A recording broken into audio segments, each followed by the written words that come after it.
አቤት ሳቅ፣ አቤት ፈገግታ! እዩዋት እስኪ እንዴት አባቷ እንደምታምር ማለት ነው። ሰላም ቤተሰብ እንዴት ቆያችሁ? ደህና ናችሁ? እኔ በጣም ደህና ነኝ፣ እግዚአብሔር ይመስገን።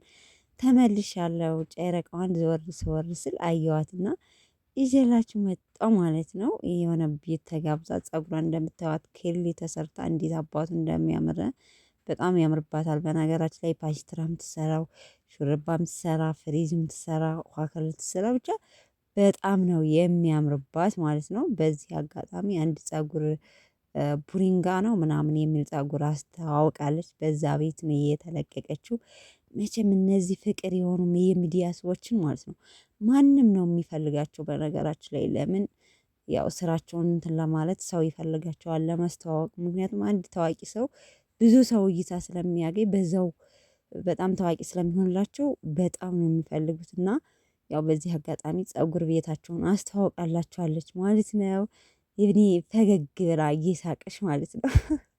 እንዴት አባቷ እንደምታምር እያት እስኪ የሀይሚ ወዳጆች ማለት ነው። ለማንኛውም እንኳን ደህና መጣሽ ብለናል የኔ ጨረቃ ማለት ነው። ሁሌም ደስ ይበልሽ፣ እንደዚህ ሁሌም ሳቅ ፈገግ በይልን ማለት ነው። ምክንያቱም አንቺ በተከፋሽ ቁጥር ተመልካችም ስለሚከፋ ማለት ነው። አሁን ትናንትና ቪዲዮ ከሰራሁት ብሩኬ ሀይሚ ምንም አላጠፋችሁም። ብዙ ልጆች ምን ሆኖ ነው ብሩኬ የሚንጠባረረው? ብሩኬ ሀይሚ ይቅርታ ጠየቀችው፣ ለምንድነው ይቅርታ የማያደርግላት?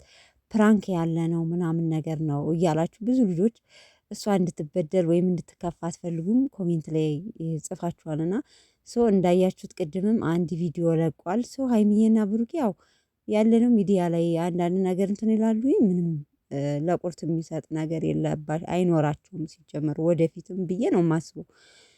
እና ወደፊትም ደግሞ ብዙ ነገር የሚያጋጫቸው ሊያደርጉት ይችላሉ። ምክንያቱም ሀይሚን ፕራንክ ልታደርገው ብሩኬን ፕራንክ ሲያደርጋት የተለያየ ግጭት ሊኖር ይችላል። ሰው ግን መቼም አይለያዩም። አንድ ምርጥ ቪዲዮ ሰርተዋል እንደውም ዛሬ።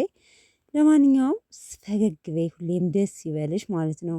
የኔ ምስጊን የኔ የዋህ ማለት ነው።